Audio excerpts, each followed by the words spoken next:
right, so I'm going to pull up the network. Okay, and just have sitting here. and I'm going to have the live chat to the side. That's what I'll do, just to the side. And so if you come in here, oh, we already got 4 people. Okay, yeah, if you come in, hit the heart button until we make the migration and add a couple more bells and whistles. That's the way we keep count. Elizabeth Apdor can't hear us. Anybody else out there that can't hear us? Check the Elizabeth, check the screen. There's an icon, a speaker icon. Make sure that's not got a line through it. Okay. We'll get started here in just a second. We got 7 people.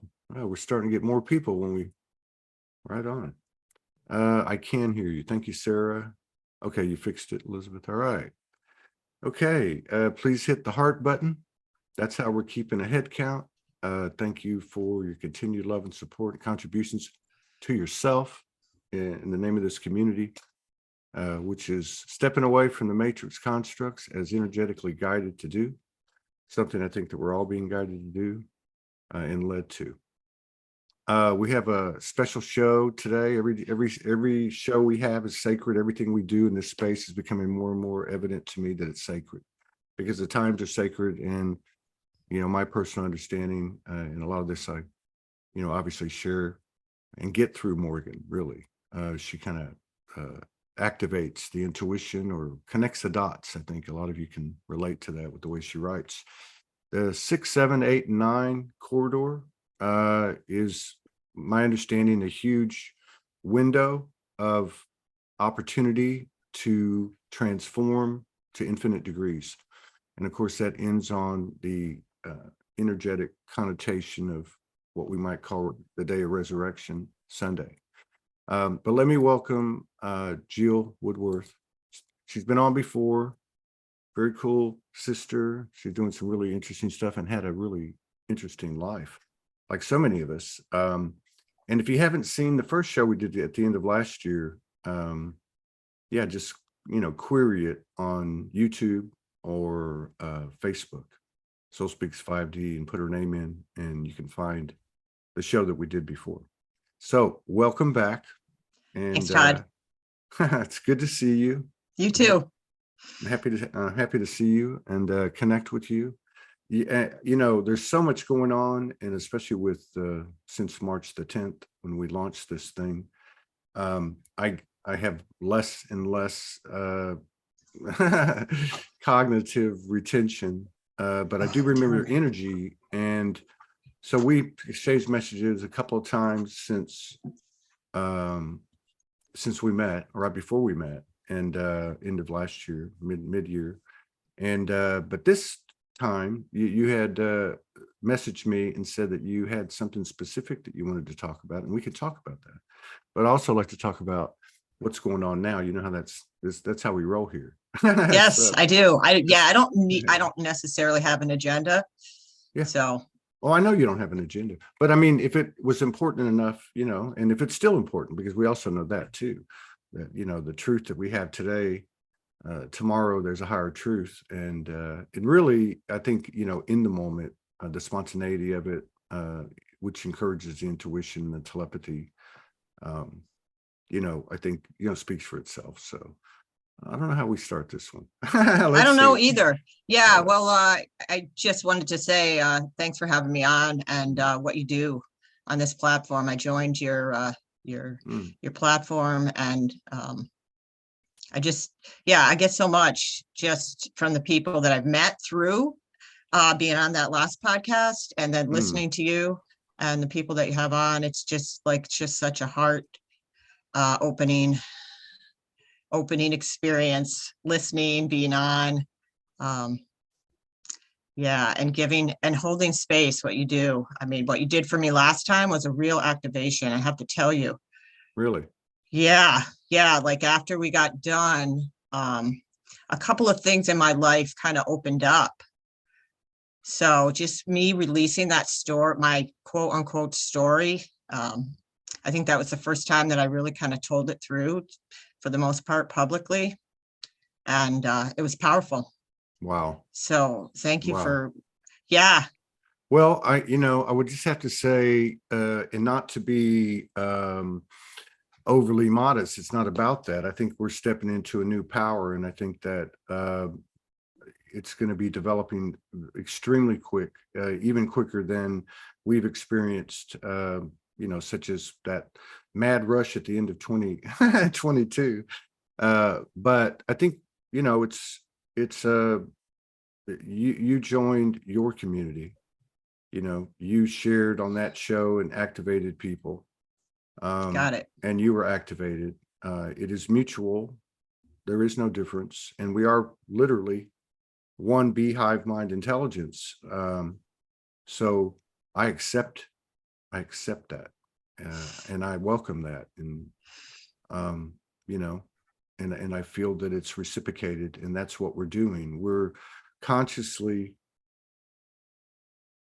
embodying more and more frequently, and with more sustainability, moment by moment, the spirit flesh, the truly beyond the cliches and the over identifications with the channels we have, and the planets we came from. But we're here, human beings on the earth, and something extraordinary is happening. So you know what I mean? I do. I feel it. I feel it. I feel a lot of shifts. Yeah. Yeah, I don't have, well, I shouldn't say I don't have. I am still remembering the a lot of the language around ascension and spirituality. I kind of came in and in 2012, and it's kind of yeah, I shared that story last time. Really kind of dramatic awakening, and then kind of didn't really go that much deeper until the last, like till COVID. I think I woke up, and I feel like my heart was opened in 2012 in a profound way. An entire life shift. I got a divorce, moved out. I shared all that. I have 5 kids, and 3 have some significant issues. So that's a big piece of what I came here, I feel like, to be a part of. I'm not saying it's my identity in any way, but I chose to play it out in that way, and learning about that, and the understanding again that, I chose this as someone that's had, a really crazy or tumultuous, a lot of student of life experiences, as my friend Nina would say. Yeah. Gosh. So yeah, that understanding of that I chose, to come into this incarnation and have children that have disabilities, and some of the stuff around how they came through, and how that's just knowing that I chose it was just like a huge shift for me. And being in the special needs communities, Todd, people that have kids with profound disabilities, and profound is it doesn't really give color to the layers and the aspects of disabilities adequately. It's but if you have people that are affected cognitively, where they can't necessarily function independently in life, even though they have skills here, there, and whatnot, it's really a different, it's not, we're all on a different journey. I don't know how to quite articulate it, but it's I want to feel like it pulled me into the density extremely intensely. Like we have to stand in a field where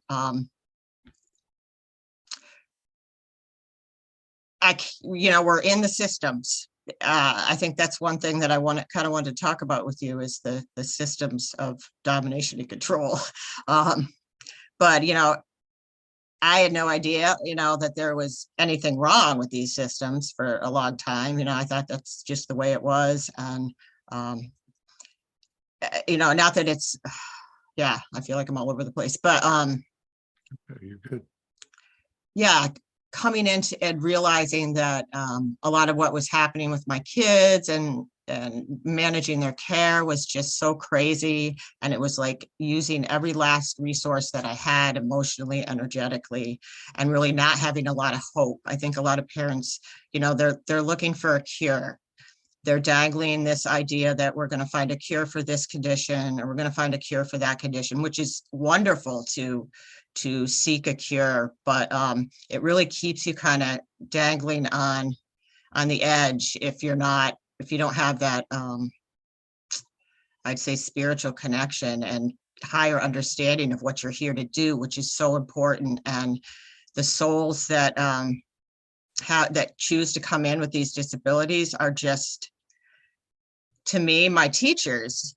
But you know, that's, yeah, I learn from them as much or more than I'm sure they learn from me. And I feel really honored to do it, but it's hard. I'm not going to lie to you. It's really, really hard. And again, you're kind of swimming upstream, you're running uphill with people spitting at you. There's just a lot of pushback and not a lot of light at times in these systems. And I'd say the people that are, you know, that we end up interfacing with, like the specific doctors and teachers and whatnot, there is like, they're in there. Everybody's like, people that work with this population a lot of times are just, you know, they don't know. There's not a lot of people that really are declared, you know, or that come out and say that they're, you know, they're light workers or they're on the path. You know, they probably look at you crazy in a lot of ways, but I think they're sprinkled throughout, and whether they are aware or not, you know, I think for me, it's been a process of not trying to find, but remembering their light too. The people the doctors that I'm working with, that's been a struggle, because there's been a lot of anger as I became more and more aware of, you know, the way that my kids probably, like, if in a perfect world or without certain medical interventions, may have had a better trajectory. And, you know, realizing a lot of the treatments that they have aren't necessarily ideal, and there's other ways to do it out there, but being really immersed in such a complicated condition that even doing that, even pursuing more alternative treatments and stuff, is risky. So it's almost like this awareness that this is where I am, this is where they are. I don't want to participate at all in a lot of these medical systems and these services. I've been doing it for 27 years. And yeah, there's a lot of times I feel like it's a runaway train, to be honest. There's just a lot to it. But then there's so many beautiful moments and awarenesses that happen all the time. So yeah, if you can stay out of getting pulled down into what I call like the muckety muck, I literally feel a lot of times like I'm standing in this like black goo, and I'm trying to stand up and pull up with me, like just all these people. And yeah, it's a challenge. It is I will say it's a challenge. Well, 27 years, I bet it is. Yeah. I mean, and people don't, yeah, I'm sorry. Yeah, I don't mean to cut you off. It's okay. No, it's fine. You're fine. Go ahead.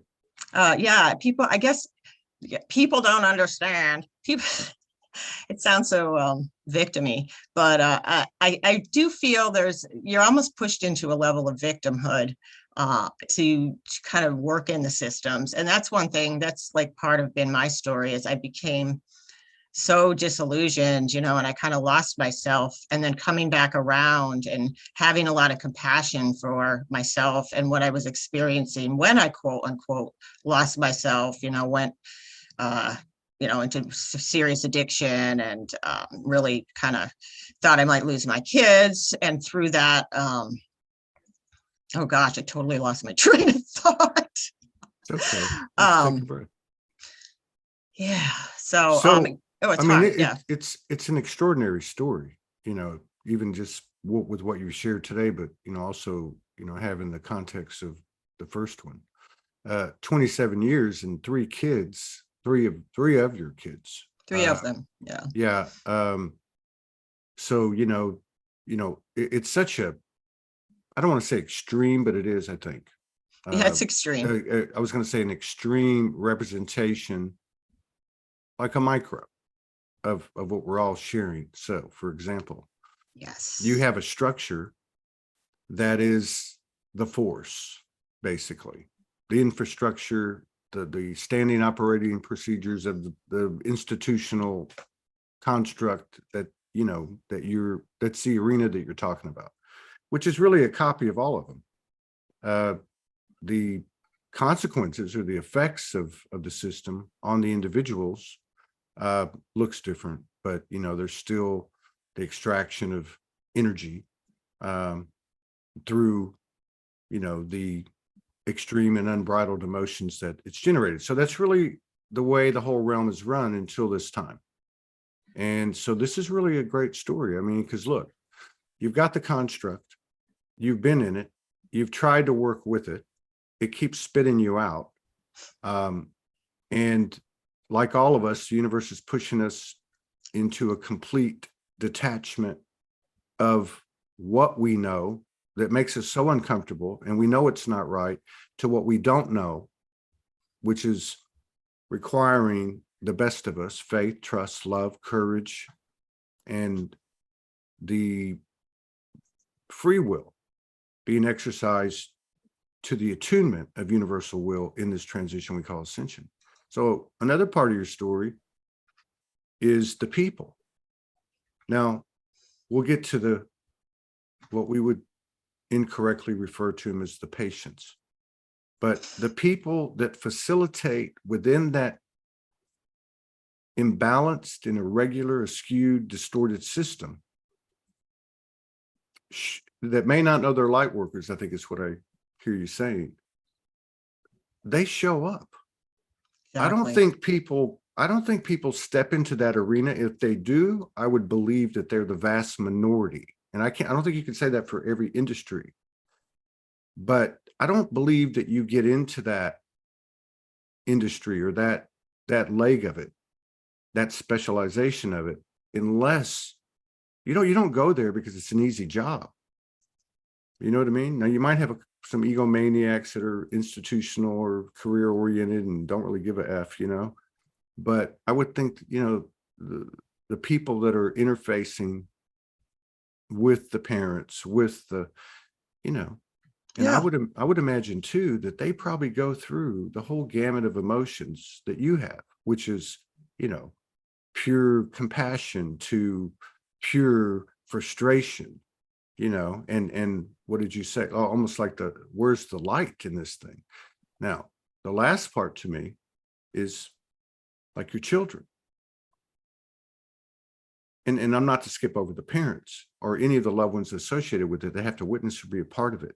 And even more so, those that deny and ignore it because they can't handle it. So these children remind me of this woman that I interviewed in Australia 3 or 4 years ago, who was recently awoken, who was from the therapeutic side of the medical industry, and I don't remember exactly what, but then she had a little wake up.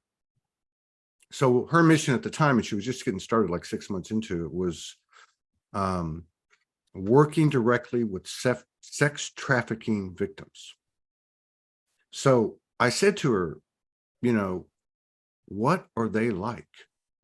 Because she told some incredible stories. I mean, they're like just mind-blowing stories. A young girl, 14, gets put in sex trafficking, like, for example, and 8 years later, she breaks away, freeze for 3 years. They come back and get her, have her another 3 or 4 years, and that's when she met her. Like, And I said, what are those souls like? Or what are they like? Who are these people? And she said, Todd, they are the most extraordinary souls I have ever met. To actually be talking, I think it was this lady in particular that I was just telling you about, to be talking to someone that went through this, and for them to discuss it with me with no charge and nothing but total compassion. So the way I would conclude my thoughts on what you've said so far, and please share some more, is that this shift is affecting everyone and everything. And I believe to the bones of my soul that those that are referred to, like your children, that, you know, the client of the system or whatever you want to call it, are really the football of the system that gets kicked around in the matrix. But what's going on spiritually and energetically is, I believe, these folks and many types of folks, including everyone listening to this program, will be seen in a total different light. And as a result of that, their light, their contribution, their peace will come to the forefront. They'll be seen for what they are. And just as a further way to just, you know, kind of draw an analogy or whatever, but the indigenous and the aborigines, etc., when they had someone born that we would classify as multiple personality, schizophrenic, whatever you want to call it, they treated them as the shamanic presences that they were, and they allowed them space to live in their own way, as unorthodox as it might be. And so what that did for them is it allowed them to tap in to their stream of consciousness, which was the rarity in the tribe, right? And I believe that's the kind of cycle or the kind of threshold that we're soon to be crossing, if we're not already doing it now. I totally agree. And that was really well articulated. Yeah, that's really what it is. It's like, we can't leave them behind. I feel like, and to be in that space and experience some of the most twisted, tormented, like, depth of emotion, you know, that this too, like, I feel like that's a huge gift, to know that complexity of emotion, of like things just not being fair, you know. Not only does your child have the disability, but oftentimes that comes with another side of like behaviors. So, you know, you may or may not be living with someone who might be like my son, for instance. I'll share this, is he has a lot of behavior problems. He struggles to read. He's exceptionally, I see his intelligence, of course, as his mother, but you know, I can, as his mom, and having followed him through his life, and being, you know, watching what has happened to him, from his birth through, you know, domestic stuff, through, you know, early medical intervention, you know, I don't know, the shots that they get, the medications that they come in with. It's almost like, and then the behaviors that develop for, you know, multiple reasons. It's just so it's so layered. And, you know, and then you end up with a kid that not only is, has the disability, but has these psychological issues too. And, you know, there's been points where he's like, in the last few months, well, not the last, we're kind of working through, he will attack. And, you know, I think that I have followed where that behavior is coming from, and have really been able to make a connection with him, so I could kind of talk him down and use all my, not my, but opening, so I could get higher guidance on how to handle this, because it's almost like, it's just excruciating, you know, and it brings the parent into a lot of CPTSD type stuff. You know, it's not like things just get better, you know, when you start to evolve and become aware that, you know, that your multidimensionality and the ascension, yeah, it's like things get, it's like, wow, okay, it's great that he incarnated to be in this body and do this, but he's also this 200-something pound child, young man, coming at me, you know. And and how to also know that if I do what I've learned in the system is the right thing to do, how much that will screw him over. And so it's like, okay, so for instance, if he's attacking, the obvious thing to do would be to call the police. You know, well, he's not his own, I'm not his guardian yet. We're in that process. And I do not want him going into the mental health system. I just, we've been there. We've been there. He's, you know, there's been multiple psych hospitalizations, and I just have felt that it wasn't to his benefit to be, because of the behavior, that where it came from and what I understood it as, to put him into a place where people didn't understand his, you know, first of all, the condition he has and the 65,000 different ways of that nuances that people just don't understand about it, that can be really messed with if the doctors are not familiar with it, because I've seen it happen with my daughter. Yeah, all the ways, gosh, that he is just at the like the victim of the system. Like, I feel like that it's just not fair. So I can hold space for that. But at the same time, you know, I have my process of like, wow, that's just really scary. And I don't know if I can handle this for the rest of my life, if this is what's going to happen. So I got a couple of questions. And sure. thank you for sharing this, because I think this is how we roll now, really. I mean, you know, the text and, you know, all the other stuff's been around for years and years and all that, but there's no greater value in this moment, I'm convinced, for the universe or for us, of what's going on in our lives and where we're coming from, especially when we hold space for our emotional bodies in, you know, equivalency with, you know, all the other bodies, light body, mental body, physical body, such a, you know, like most things, the greatest strength comes from the greatest weakness. And I believe we're moving into the strength now. This is a challenging subject to decipher at this time. So I would ask you to share, if you would,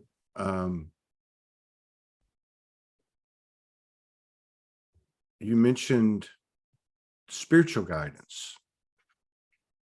And I think we could probably all relate to, if we look back into our dark nights or into, you know, this type of energy, even though it didn't look the same on the surface, even when we were little kids, when we reached out, when we prayed, or however you want to put it, or appealed to the universe, there always seems to be an answer. And I think it was hard to see in the past, but I think now it's not. So with that reference, I'm not quite sure what you were alluding to, but I think I'm kind of on it. What has been, even if it's only worked once, and even if it's just the latest thing, what has been the best approach you've been able to take, or process that you've been able to tap into? And did it involve, you know, let's say your spiritual heart or your spiritual self? And in terms of like where you're at and where you're going, I can hear, you know, in your words that it's hard to see the light. But how do you feel about where you're at and where you're going in addition to what's worked Sure. best? Yeah, no, I feel like I really that was really kind of a one of the harder parts of this journey. I feel like it's been complete faith since I woke up in 2012. I don't know whether I was always, or I always am, you know, in the flow of that and listening. And but in terms of dealing with my kids, I guess first of all, it's always a reflection of something in me. I feel like, so if I'm being triggered, there's parts of me that need to be looked at. And I think that by improving, like going inward and kind of working on myself, has helped me be able to be the observer more with my kids. So if we're in a dynamic or whatnot, I'm not quite as in my own trauma or whatever, because it's always there's always that piece. where I can slip into like a more of a like trauma reaction. But there's a lot. I mean, I feel like I'm just in kind of in constant prayer and asking for higher, you know, guidance by my guides. I mean, I'm not like I said, I'm not like as articulate as or as some people that are come out on here. I'm kind of new to the language around it, but I feel like I just been guided the whole time.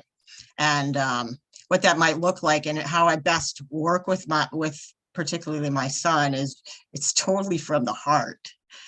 And if I am not in my heart and I am not like present with him and feeling his, you know, being empathic to what he's going through, but also at the same time, not groveling and just giving in to him because he's intimidating or because I feel sorry for him. It's like trying to be a conscious parent at this like ooh, level. But yeah, so it's really a lot of like slowing down and observing what's going on as much as I can and connecting with him. He is very sensitive to energy. And that's another whole subject. These kids, like he sees apparitions, he's tapped in. Right. Yeah. Right. So, Right. and Exactly. yeah. Exactly. So it's like, I can't hide. I mean, a lot of times I can't, he can sense the falsity in me. He can read me, you know, and so I can't hide, you know, Right. and that's the beautiful thing, you know, Yeah. and so that's really how it happens. And it's not you know, sometimes things have to play and I just have to like surrender to the fact that I got triggered and I reacted and now things are off to the races. Are you able, I'm curious because I've met, you know, I've had some interaction in my past, you know, a couple of times for, you know, once for like 2-3 months with a community of, there was 80 of us. And I would say probably at least a third, maybe even half, were in this category to varying degrees. So they were in the system and they were just recycled. So I got to know a lot of them because I lived with them for 3 months. And it was early in my wake up. It was like a year into my wake up, you know, or maybe even almost 2 years. It's right when I came off the street and I started to say, well, you know, let me get a place and get to work and all that. So I was spending a lot of time alone, and I was very connected, a lot like the atmosphere for all of us now, and in those times of our lives. And I started to talk to them, some of them. Like a guy walks up to me and he says, hey, you know, I'm a prince. And I said, yeah, I do. And I wasn't kidding. I just knew he was a prince. You know what I mean? Like, I respect your reality. It's an absolutely, and I think that's the issue with, and that what will be solved through this higher awareness, which will, in some form, one of the effects or one of the realizations or one of the realities will be their gifts coming online, because we can see them, because we're no longer looking at them through this lens that something's wrong with them or they don't fit or they don't need to be here. So I would engage them. And, you know, like I remember that conversation, it was like, you do, you know, I see demons and angels. And and I said, yeah, I do. He told you that? Yeah. Yeah. And I said, you know, I do too. He said, you do? I said, yeah. You know, I said, I go right back here on this picnic table over here since the day I got here after dinner, and I sit there and I talk to a lot of them. Who are they? So, you know, my point is that we've never, and really, if you think about our situation, and when I say our situation, I'm talking about the typical story that you hear on this show, 4,000 plus episodes. And that is, I was born awake. I told my parents, you know, their version, whatever, imaginary friends, star beings, or whatever, genies, whatever it was. And they told me, no, that's not real. So then again, of course, it resurfaced, or for many of them, it stayed with them, and they were constantly ridiculed. They were told one way or the other that Yep. what they're talking about doesn't exist. That part of them doesn't exist, when in fact, and that's what these people like your children are going to teach us, is that is reality. So, you know, I just wonder, you know, we look at these things that are changing. It's almost like light switches are being flipped. Well, that doesn't apply anymore. I mean, we're moving into this space where there's Totally. no judgment, no prejudice, no bias. I mean, this isn't new age hokey pokey bullshit. Everyone can look around and feel and see the weather and so many different things and realize something's going down, and it's taking no prisoners. we're all gonna get our comeuppance, but we can also facilitate that ourselves right now in the moment. So these types of discussions and to bring awareness to this, like, you know what, when you said people spit on you, Well, they don't literally. I know that, but that's, you know, we talk a lot about all the things, you know, I am soul, and we all have that in common, but I am a human being, and I am with you, you know, like we're all talking together, and like, I'm ready to be transparent. I'm ready to share. You know, let's try this. You know what I mean? And Yep. and even doing a show.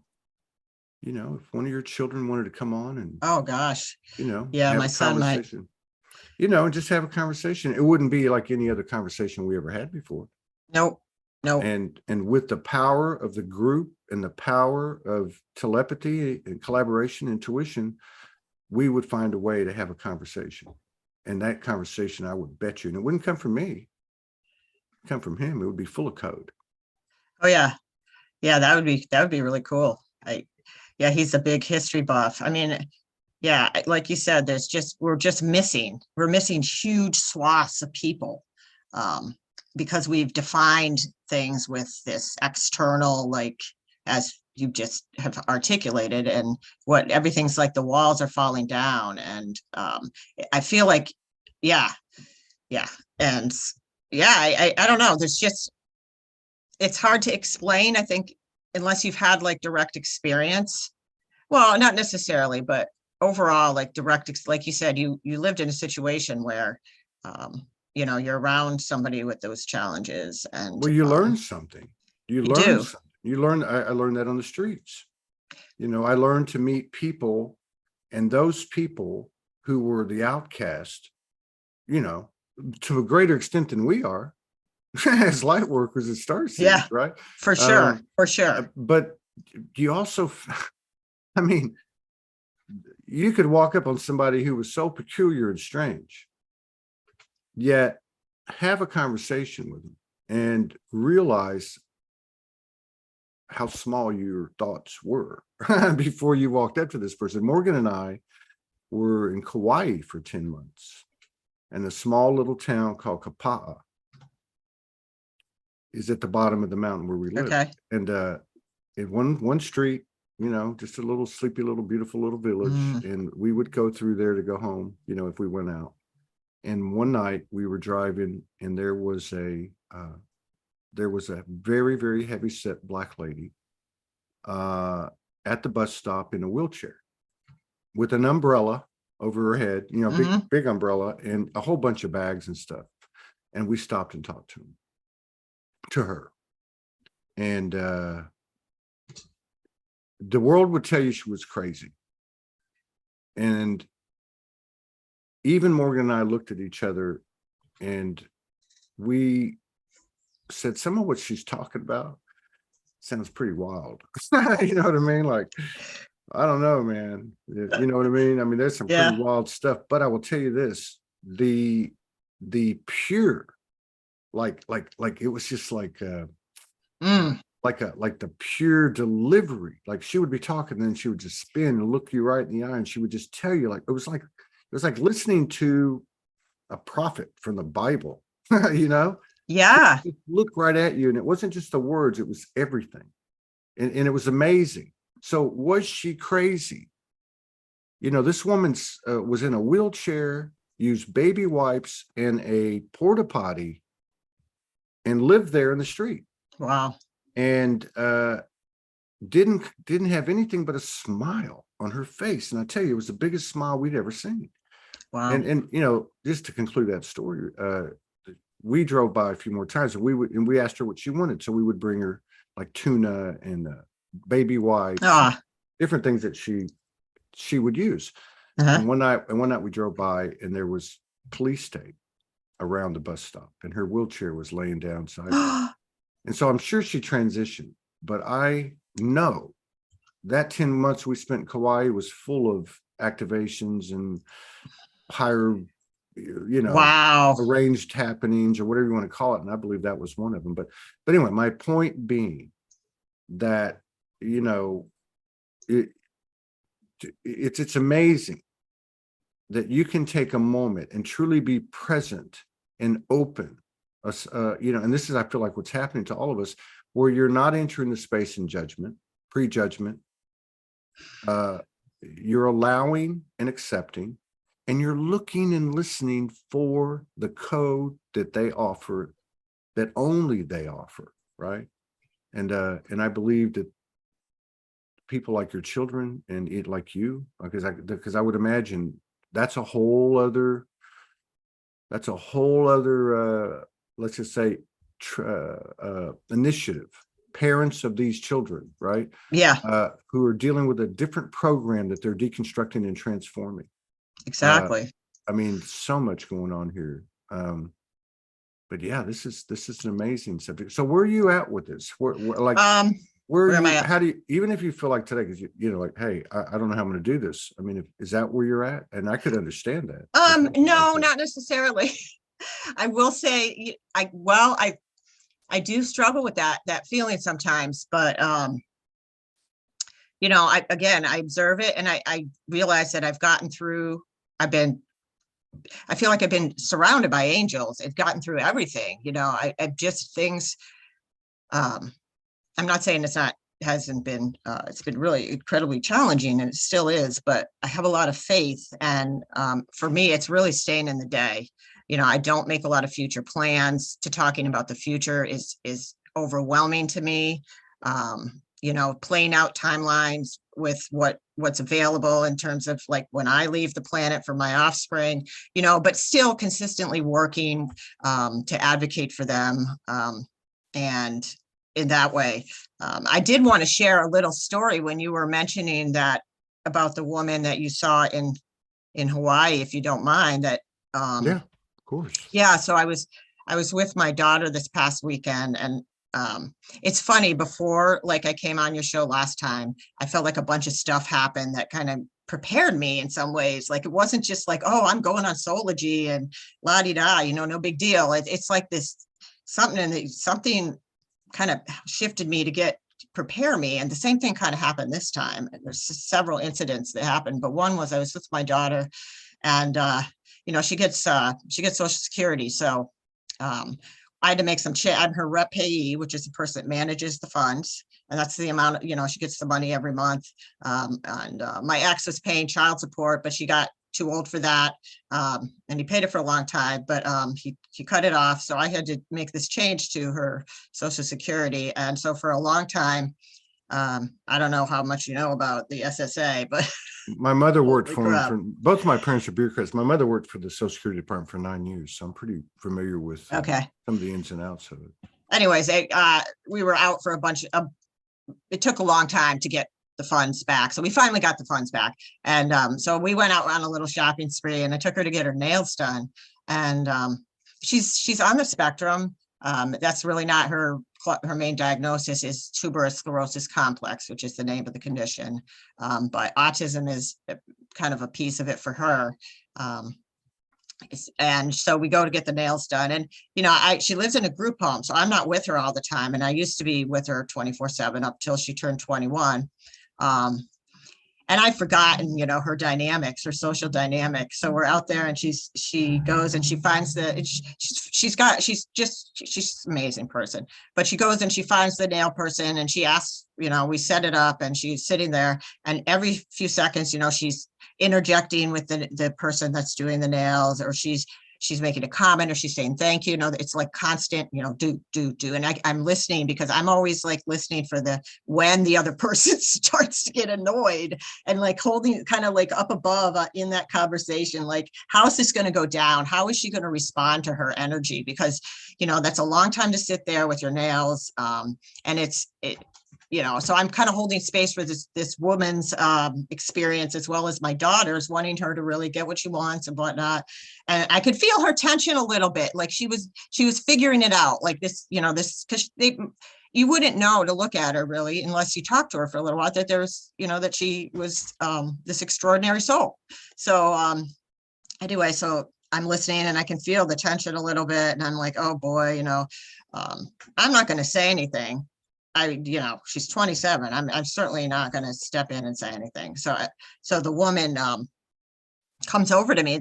She has to get her nail dried, and she leans over to talk to me. And I'm like, what the heck is she going to say to me? Like, I'm always got my guard up because I am like a mom up there, you know, don't say anything, you know, if you don't understand. Yeah. And that's a whole nother thing, is this, we end up really kind of protecting our hearts in a lot of really fierce ways because of the misunderstandings. It's like well, yeah, you're going out there. I mean, we do this. It's like, well, we did this, walking out there into the world, kind of like, you know, already, you know what I mean? Like a dog that's been hit too much, and even if it's in a peaceful atmosphere, it's still going to have that routine that's rooted to that, like CPTSD, like you're talking about. So I can understand. So anyways, so just to finish the story, the woman bends over and she tells me, you have an angel. And she goes on about how she felt, and just how beautiful of the soul she is. And wow. Wow. And that it just like, I know that about her, but she's challenging. She's her own person, and she is just going to make her way in this world, even though it doesn't go the way that she expects. Or I don't know. It's just, it's hilarious. It's challenging. It's growth inducing. And and it really takes it. I will say it takes its toll on the parents and the support network as well. So it's this whole massive, I want to say, beast that's like the tangles of it. And, you know, for me, being really enmeshed, and I'll challenge anybody out there that wants to put a diagnosis on that.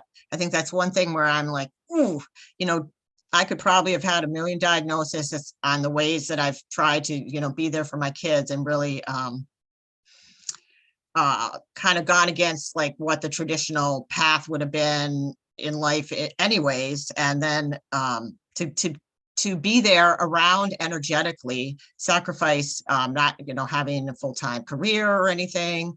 But yeah, so the parents are really challenged. And then, you know, if they end up buying into the whole system.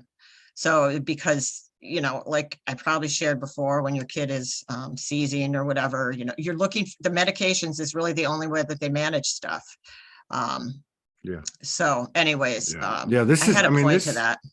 No, I don't know what it was. Believe me, you believe me, we're getting it. Okay.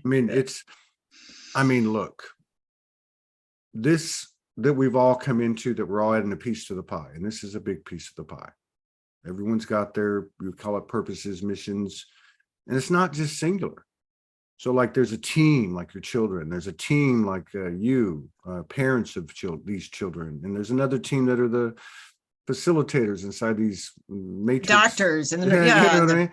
So, but I think number one, it's spoken, and spoken without, you know, agenda, like you said, from me, from you, without judgment, without, hey, what's going on here? This is information, this is code, this is pure, it's for the human experience in 2023. Where are we at with everything that we've been given, right? And no, let's share this. And I think the other thing is, again, that something is occurring that's bigger than all of us. These types of people are going to, and really anything that's been put into that minority of all minority classes, which is the weirdos that live in fantasy land and believe in what they might call the occult, etc. Right? But right. But the thing is that they're coming to the party. And so talking about it openly is, from our human aspects, is one thing, but then also we're starting to understand and realize, for instance, what you're doing, what your kids are doing, what your family is doing. And when I say family, I'm not just talking about your children and you. I'm talking about generations forth and back. We are timeline aligners. We have brought the original blueprint and timeline to all dimensions, all timelines. And so even though it's a very mundane, very dense incarnation that's starting to lighten up for us, it doesn't take away from the fact that it's energetically the most powerful place in the universe right now, based on what we do, based on, like, this is such a great example. You come to the table and say, I really don't know what's going to happen from here, but here's where I'm at. Here's where the system's at that I know of. Here's where my kids are at, as I know it. Here's where the parents of kids are at. Here's the doctors, But like everything else, all of that's coming down, and it's coming down fast. Yeah, And it's the lie. So where do you go from there? Yeah. I think just to conclude it, I think what happens is, and this isn't just your situation, it's all our situations. I got a message from a lady yesterday, 3 tornadoes in 2 days. Her house's roof is ripped off. She's still getting downloads. She's still doing what we do, and sent me a message, right? Like, wow. It was that important, so we're all getting this intel. And so I think this is coming online. I think you're playing a big part of it. And I think there's other power center families like yourself that are taking this on from an energetic basis, from the heart.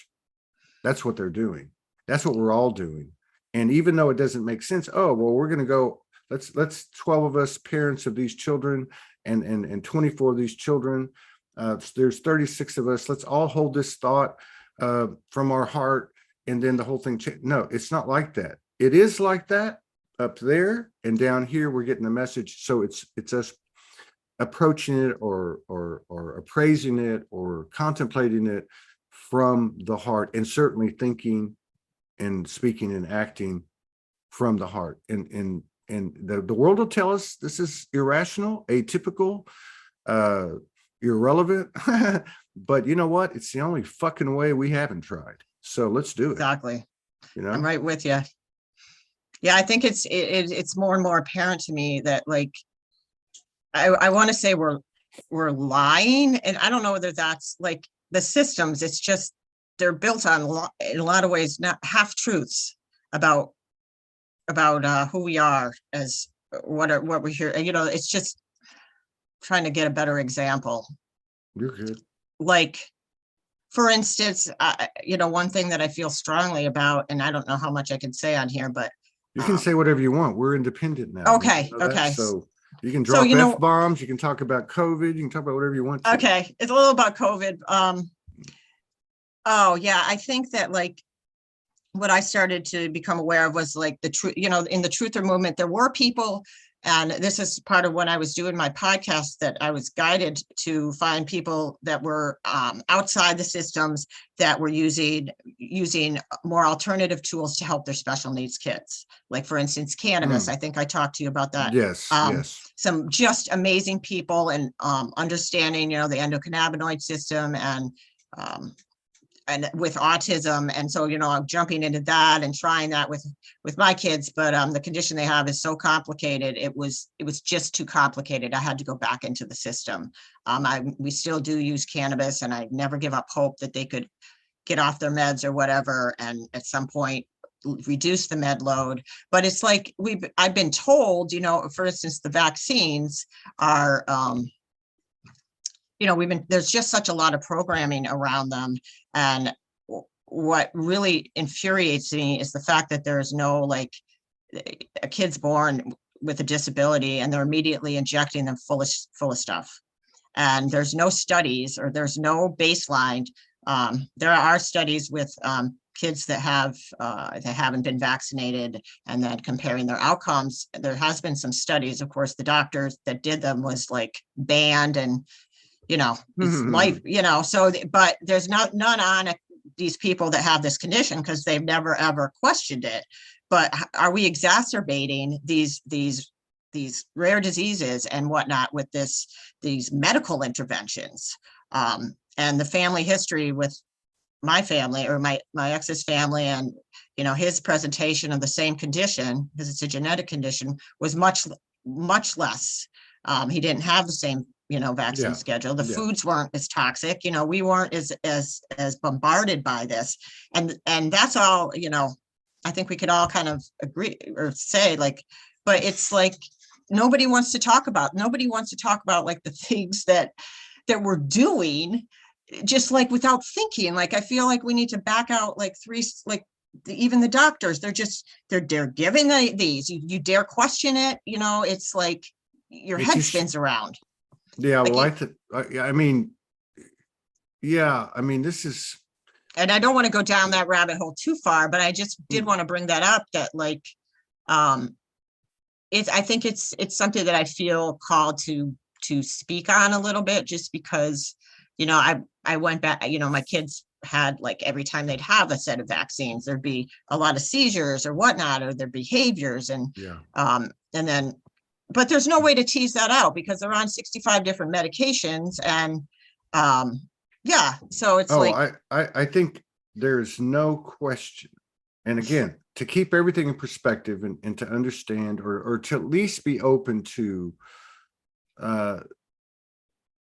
the perfect order of the universe in every encounter that we've had. And people come on this show that are connected and for years and years have said there's billions and billions of souls lining up to come here, and we all make our decisions together. There is one mind that says, let's do this, let's do that. And of course, it then is broke down into a fractalization. But there is no question, and I think this is part of expanding, is acknowledging the bullshit. And there is no question, and I've taken them, we've all taken them. I mean, that the vaccinations were put out with from a human perspective, what we would call ill intentions. And I believe that this is the year, and very quickly, like even this month, next month, the month after, many of these things will be disclosed, because we have to see the shit to shift. And all of this stuff is really a reflection of what's going on inside of us. And it really is. And the way this thing marries up is through hearing something like what you're talking about, because now you're talking about something that's not been talked about, which is what you say needs to happen, which is what you're doing. And that's the power. So what happens is people hear it and they go, ooh, or because it's too heavy, right? Too heavy. So it could be anything, but I'm just using this as an example. Some will immediately, like probably everyone here, opens up and go, wow, compassion. Now, it doesn't solve a problem, but it is the problem solver, right? It's energy, it's frequency. Now, other people may get it and get hit with that energy, whatever it may be. But like in this case, this subject, that's not a comfortable subject. It's something that people don't want to talk about. It's just like homelessness. Okay. Yeah. People don't want to see it. They don't want to drive down that road. What happens when they do? Right. Perfect Most example. people go, I don't want to look at that. Well, that's the part inside of us. And we know this by now. And this is the gold. This is the alchemical gold. And this is how we can contribute to in the Trinity energy. It serves me, you, and everyone else in equal degree. And that is,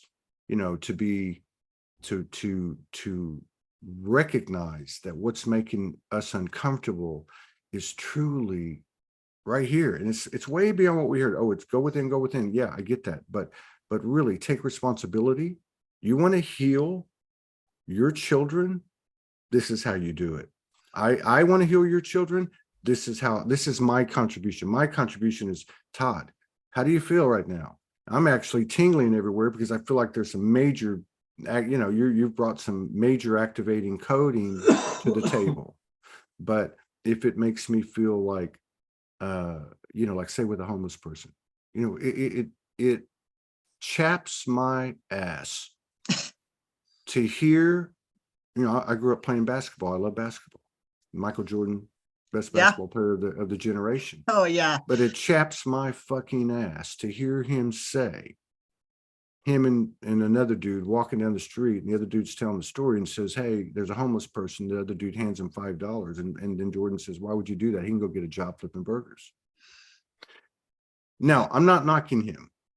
What I'm doing is just pointing out how there's a gross difference in perception, a gross, Perfect point. you know what I mean? And even though someone looks like they're the world's #1 recognizable athlete, or whoever this person might be, they have the same degree of blindness. And I'm going to say they have a bigger challenge than that person that, like your children or like a homeless person. Their world is much less complicated. We complicate your children's world and those like them, or even many of our stories when we were young, okay? And people told us we were crazy. You know what I mean? And very few people were given an environment that cultivated their weirdness to the world, which we now realize is our natural nature. Is our awesomeness. Yeah. Yeah, right with you on that. And I think the other thing too, we got to remember, like, whether we're talking about these vaccines or talking about the treatments of children like your own, we got to remember something. These are all pieces. If we judge anything, it's judging everything. So everybody got what the doctor ordered. Everybody makes their choices. And from those choices, they don't apply to everybody. My choice, it might be a bad choice for you, right? But it's what I carry forward. It's what I trust outside of myself. And whatever decisions I've made up to this point, whatever bad habits I've had right up to last night, or whatever the case is, it can only touch me as much as I let it, because it's there now. It's not here, right? Yeah. So this is extraordinary to be having this type of conversation around this type of real life issue at this moment, in this time. Interesting. Like, and I'm trying to, give props and do, and it's not, has nothing to do with the calendar. It has to do with this quantum space that we're in. So yeah, bravo for stepping up. I hope more people do.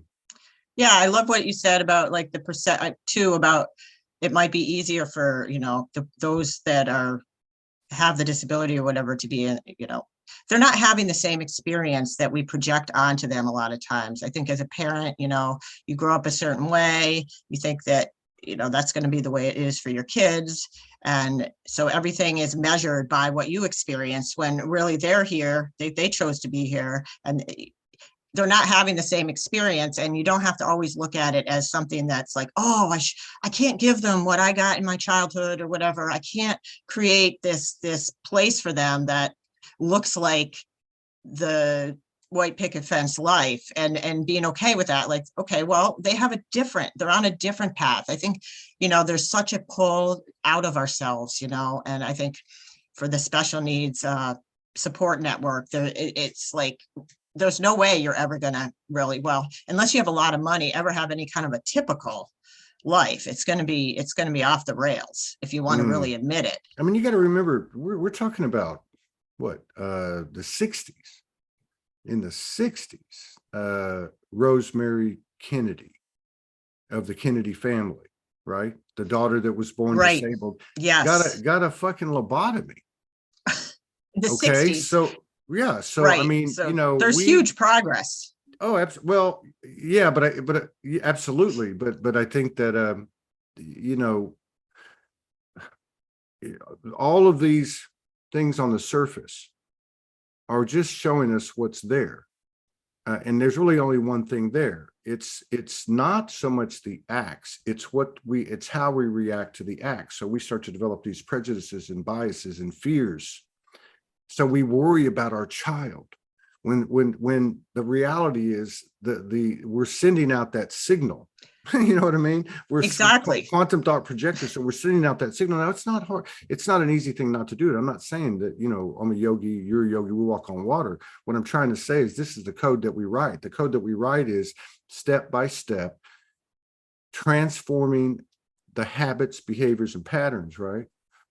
Transform with a constant presence with ourselves of self-analysis and self resourcefulness and responsibility.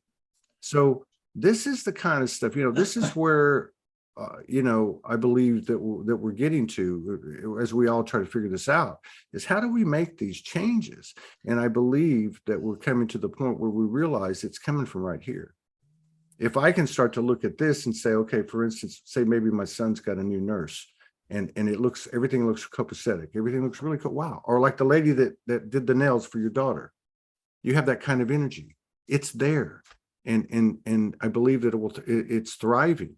But it's thriving because we are surrendering. Like you showed up and you go, I really don't know how I can do this for a small life. Well, that's a liberating thing. You're actually saying, I'm moving past the point of embarrassment. I'm moving past the point of people judging me. You know, I'm not going to go into defense or stories and say, you don't know what it's like. I'm just telling you straight up, this is my situation. My name's Jill. I want to share it. And let's see what happens. You know, I mean, but this is cool. This is what we're all. Yeah, I totally agree. You know, I think for me, navigating it is brought on a lot of self-judgment. And that's one thing that I've been faced with more and more recently, is to have compassion for myself because you've got like all these, like, I won't say voices in your head, but kind of like the programming is just so thick. And, you know, and as a parent and as a mother, it's like brings up, there's so much, it's such a gift in many ways, because you're really working on a lot at the same time.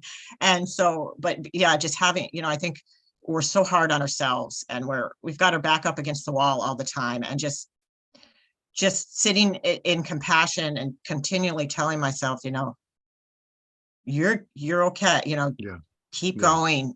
That's helped me a lot, because like I'm less subject to the static, or just the chaos of like disconnect, or thoughts that are just really powerful, dense thoughts that'll pull me out very quickly. So it's a real like walking through a landmines, I would say, you know, that's the work. You're right. And I think it's for all of us. Well, I mean, the same thing.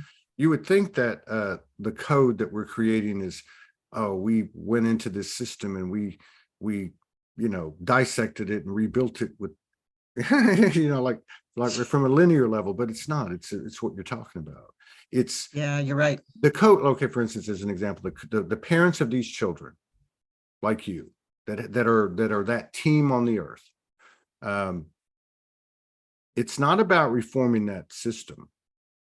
It's about what you're talking about. It's about the journey of, look, I have not been in your shoes, but I've had 6 kids. You cannot tell me, and you know this better than I do, I'm sure, all your programs of guilt and shame and not being good enough and et cetera, et cetera, et cetera, et cetera, et cetera, with your kids come out. So your ability to find peace, to get to that place of pure compassion for yourself, okay, is what creates the change of what it looks like. You know, you know what I mean? And so that's something that we all can use. So, you know, look, I'm talking to a sister, 5 children, 3 are special needs, drove her over the edge, went into addiction, bounced in 2012, like so many of us. And you know, people think it's a luxury. You know what I'm talking about? Awakening is a mother, you know what? You know what I mean? Yeah. We know this now, but here's this lady, Jill, and then you have the next 10 years. You know what I mean? And that's that's it right there. Yeah, you're still here. You're whole, you're balanced, your love, your courage, your compassion. And like the rest of us, you don't know what the fuck to do. You're just going to keep getting up and figure out this. What are we doing today, universe? Right? Exactly. That's, you're so right on. Yeah, that's exactly it. It is, it is, it is, it is it is getting up and just and having compassion for yourself when you're only doing your shitty best, which is really like the best we can do sometimes. I have this other special needs mom friend, and we kind of joke about that. We're just going to do our shitty best, which kind of sounds negative, but it's like, no, you're never going to make it. I mean, if you think that you're going to have this, like, you're going to be able to get all your I's dotted and T's crossed when you've got kids that are, like my friend, she's changed her son's diaper at age, 10, and it's going to go on. I mean, you just got to laugh, and you got to really just be okay with letting yourself have the reactions and go down the rabbit holes, and know that, have the faith that you're going to come back up, because the resistance to it and the striving to be so like the efforting at trying to be so I don't want to say perfect, but it's just that efforting and resistance, just that's the killer for me. That's really where it is when I get into that mindset of, oh, this, I'm projecting all this stuff onto whatever the situation is, or into some future scenario based on a past scenario, it does make it relevant. That's the other thing I can say is it's hard to stay sometimes in the present with situations, because you've seen so many things play out in really, I want to say, gut-wrenching, tragic ways that it's hard not to want to really be controlling and to want something, a handhold. So survival, security, yeah, stability, peace. Morgan and I did a session yesterday, and it was I think the longest one we ever did. It was 90 minutes. It was different. I've loved those. I haven't listened to them all, but thank you. And there was a part where, and we can all relate to this, but for me, it was kind of the universe is kind of showing me in a humorous way. So we always talk about being present, right? Being present with each other. Right. Right. And so she was, channeling and I think I had been talking, and then she started and she stopped. And she said, oh my God, I lost the connection. I started judging myself. And I went, whoa, there it is. So when we're not present with ourselves and the thoughts that, the false, you know what I mean, that come around. Yep. Because they're all self-deprecating. Immediately we lose connection. So it was such a great example, because obviously you would know that. You'd go, oh, you know what? If I don't listen to Jill, then I'm not going to have a connection. I can have a conversation, but am I really have a connection? And now turn that on yourself, right? Like, you know what I mean? And I know we do that because we have ascension brain fog at times. Don't get me wrong. But what I'm trying to say is that judgment, when there's no judgment, when there's judgment with another, there's no real connection, because you can't have it, right? And when there's judgment with yourself, you lose connection, right? So I thought, wow, what a cool thing to be coming into. And I believe, based on her challenge, based on some other things I've seen, and based on what I'm feeling, especially given the last few days and the synchronicity and the sequence of events, how they happen, how the synchronicities occur, how they're related to each other, that judgment and all those things like it are getting the fuck out of here. And what's that going to do? People talk about a flash. Wow. That would be a flash. That would be a flash. But I think this is because, look, you've been through a lot. You're not talking about a 2.5, 27 month. You're talking about 27 years, 3 times. Okay. You're talking about going through the grind. You're talking about your own battles, your own demons, not to mention your concern as a mother, as an earth mother. Yet you can sit here and have a conversation today and you don't carry a charge. You have a little bit of residual. We all do. but Oh, you sure. truthfully coming to the table saying, I surrender. I'm willing and able to go to work. And I guess that's what I'm doing, but I surrender. I'm not fighting this. I want to bring it all into a place and create from all of it, not just the pretty parts, you know. Yes. Thank you. Yes. Mother's Elizabeth Appledore says a mother's strength. And that is part of the many virtues of the mother goddess that are re-establishing themselves or have and now coming into the physical manifestation of our lives. And the mother's strength is absolutely Thank you. Yeah. on board. Yeah. The other thing I think that I don't hear talked about much, and that happens in a lot of situations with lots of people, but when I was in active addiction and at other points in my life is, the role of being the perpetrator of our own chaos. And just, I hear so much about the victims, but, I want to say, well, it's really a hard place when you realize you're perpetuating.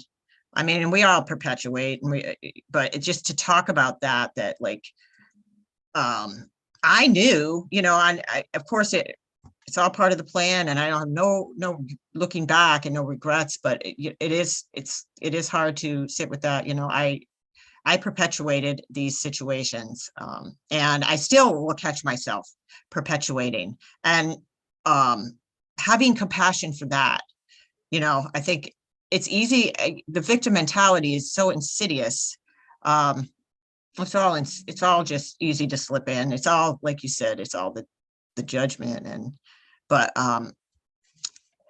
coming back from that it's hard. Yeah. I think it's a hard place that if you haven't been somebody that's, you've been the victim or whatnot, when you've been the one that's been naughty, that's been bad, quote unquote bad, and you're a mother, it's like, shit, am I irredeemable? I think that's like, I think we can all relate to that. Good. I'm glad I voiced it. This is the thing we've all been. I mean, it's not so much. It's the feeling the energy of it. So however that comes to us, you know what I mean? Yeah. I mean, I don't know. I don't think the coding. Let's just say that coding is education or knowledge or wisdom or whatever. Like what we would do to go get that would be go apprentice somewhere, go to college, go to whatever, right? But I don't think now, I don't feel that it's coming through instruction. It's coming through in really heart expression. And heart expression can be everything from laughing till you're crying, crying until you're laughing, you know what I mean? And everything in between. It's just simply like, and I make this joke all the time, but it's not a joke. Like, even if you were to get online and say, look, let me show you how my mother and my grandmother and my great-grandmother made enchiladas, and I make them too. You know what I mean? And it's an expression of like, wow, this is my lineage. You know what I mean? It just has to do with the transparency and our own comfortableness with ourselves. And I think I was talking to Morgan after that session last night, and I said, yeah, this part was cool, and that part. She goes, you know what the best part was? And I had forgotten. And it was a part where she got the channel that it doesn't matter who it is. It doesn't matter what they do in this moment, right now, what station in life, what story in life, right? Every single one of us is doing the work, is a piece that is required. So, and she went on to describe it, whether it's someone who is in addiction and moving that direction, they're still dealing with this. Yeah. It's not like gone, and everyone else and everything else. And I used to say a lot of times on the show, I think it's going to be funny. It'll be funny if we get to the end and we find out that we're all beating at the same vibration the whole fucking time, and we just didn't look that way. Well, I think there's some truth to that. Yeah. I'm not saying I know anything, but if there's not, I don't see how anything could serve us more than to reach for that perspective and hold that and embody it. That itself is like the tuning fork, right? I mean, Absolutely. yeah. Yeah. That's exactly it. Mm. So how would you like to wind down this thing? You want Well, to? I did want to just couple, like, after your last podcast, I was going to be teaching a podcasting class. I reached out to a local, because that's been my therapy in a lot of ways, and how I have really guided me even right to here. I love interviewing people and getting their stories and hearing their stories. And so, kind of what I've been doing lately is I work with a couple people and just had them, like one woman that is in the Soulogy community. She approached me she wanted to tell me her story. And so I just sat with her and we recorded her telling me her story. I think it was 3 sessions maybe. And I had no idea what I was going to do with it, but I thought, well, I'm just going to put it into a podcast. Because that's what I know how to do. So I took the audio and I broke it down into like 4 segments. Oh, cool. And made her, like, that's her story, and I edited it and I put little intros on it. So like you could click on it and hear Sherry's story. And she freaking loved it. And I Did you felt put it like, at, who was it? Sherry Matson. Oh, yeah. I know her. Oh yeah. And I was just, Yeah, she was so grateful to me, and I felt like, and just that holding space to hear somebody talking, like a clearing. That's kind of what I'm doing now. And exactly. The power. Yes, exactly. Wow. That's and see, here's the thing. And of course I get over the years, we get a lot of requests and oh, I'm sure. And it's kind of and it's not a bad thing. It's just, it's actually a very, satisfying thing and a beautiful thing. Yeah. To see somebody come on, Morgan and I've seen it happen so many times. They'll come on, they're apprehensive, they're reluctant, they're scared. I mean, who wouldn't be, right? I mean, any of us to get out there, Yeah. I mean, I sat on a couch for 3 days before the first video I made. I literally sat on a couch, drank coffee, probably smoked cigarettes and, and just sat there thinking, I got to do this. I don't want to do this. Yep, but I know they'll that come feeling. on, they'll break through, and within 2 weeks, and it's beautiful. They'll well, I'm ready to do another one. But here's the thing. What I've seen happen, and it's only one example of what we're doing, but I think it's something to easily verify and visualize. What happens is they start to collaborate. This one meets that one. Sherry meets Jill. Boom. Exactly. Denise Chadwick. Sorry, Denise Chadwick. Over 100 episodes of her show now. Joe Delaney, Elsa, Wendy Mahoney. There's so many. Jesse Howe and his beautiful Angeline with the missing link. There's so, you know what I mean? Yes. And then I look at someone like Ernestine Day, who channels through her guitar, who right. I you know what I remember. mean? Like she comes on 2-3 times a day. There can be 1, 2, 5 people watching, but she puts it out there because what it's doing is it's the Trinity energy. She is doing it from an open heart. It's not about how many views. If we were worried about views, we were about money, we'd be over there on the other side. Right. No, I know. You know what I mean? I do. The energy of our souls is so formidable and far out there that probably the main reason that we're going through this at a at the pace that Harrowing it pace. is because our power is coming online, and the power is not bugles, angels, and it's the human being doing this, and cutting the BS, and really looking each other in the eyes, and walking the talk together, and together being the operative word. Yeah, exactly. Yeah, and I love that about podcasting, and it's those conversations. It's those, I was watching Russell Brand, and I won't go on too much of a tangent here, but yeah, he comes on consistently every day, and he's got, you've heard him. I followed him from, I think, when I first got sober, because I knew he was in recovery, and I read his story, and I'm not like his best fan, but I suddenly started watching him, and he had on the other day, and what about some of these big name podcasters like Joe Rogan or whatever, they're willing to open themselves and have these conversations. I'm not saying I love every guest or but that's what podcasting, and like you having, these conversations where we're talking about things in a like human way, not this like postings on Facebook and whatnot. But he had somebody on, well, yeah, that's kind of an aside, but he had somebody on that was not necessarily in the more truther camp or whatever.